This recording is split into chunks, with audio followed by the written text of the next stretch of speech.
In the beginning, God created the heaven and the earth. Are you kidding me, Jim? That's not what my school teacher taught me. That's what my not high school told me. My college professor was adamant about evolution. No such thing as creation science. Oh, give me a break.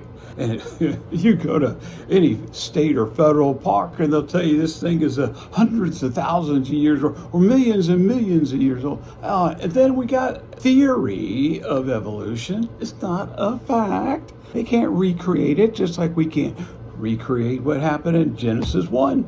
God created the heavens and the earth and all of it in 6 days. We're talking about a 6 to 10,000 year young earth versus 4 billion old. When we see how God did this on the first day, all right, he creates light, then land and sea and vegetation, sky.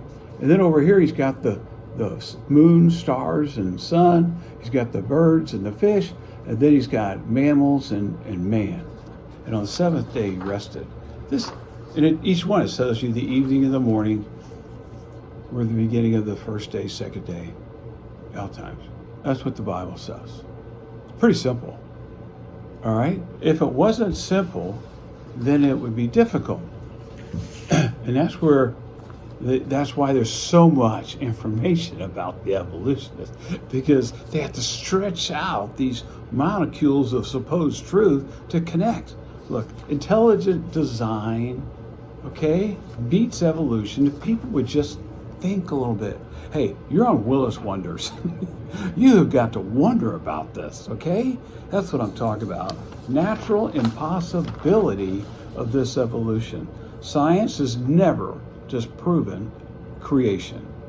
There's some theories that it has, some hypotheses that don't go along with creation. That's absolutely true. But no proven science. Matter of fact, the more scientific they get, these evolutionists are getting beat up. What they see in the stars, oh my gosh, pretty amazing. Intelligent designer is definitely a much more comprehensible thought process. There should be expecting a bazillion of these and transitional fossils from those different stages that were on the chart of living forms, and there aren't any, none.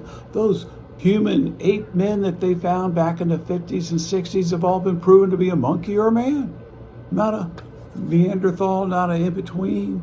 Geological landform and sediment features found throughout the world confirm a catastrophic upheaval of the global flood. Many people groups around the globe believe and have history talking about the flood. Creation has not been destroyed by science, but simply rejected or ignored in favor of these false assumptions and poor science.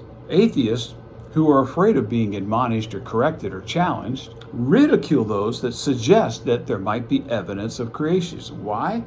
To do so, they would have to recognize that there is a creator. Maybe that's the real story.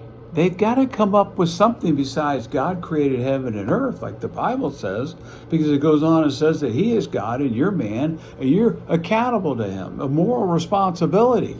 And they don't want that.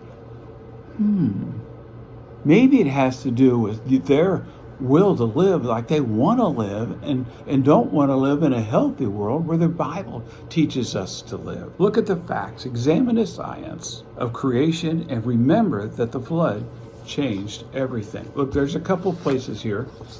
One place, actually, Creation Museum, all right? They're in Kentucky, Cincinnati area, I think where the Ark is. They remade the Ark. Great material going through answers in Genesis. I've been reading this stuff literally for decades. This is supposed to be short, okay? There's all kinds of verses. I'm going to read a couple of them, okay? In Isaiah, have you not heard that the everlasting God, the Lord, the creator of all the ends of the earth, faint not, neither is he weary? I'm going to skip to Colossians. For by him, there's a whole bunch of other verses. For by him we're all things created that are in heaven, that are in earth, the visible and the invisible, whether they be thrones or dominions, principalities or powers, all things were created by him and for him.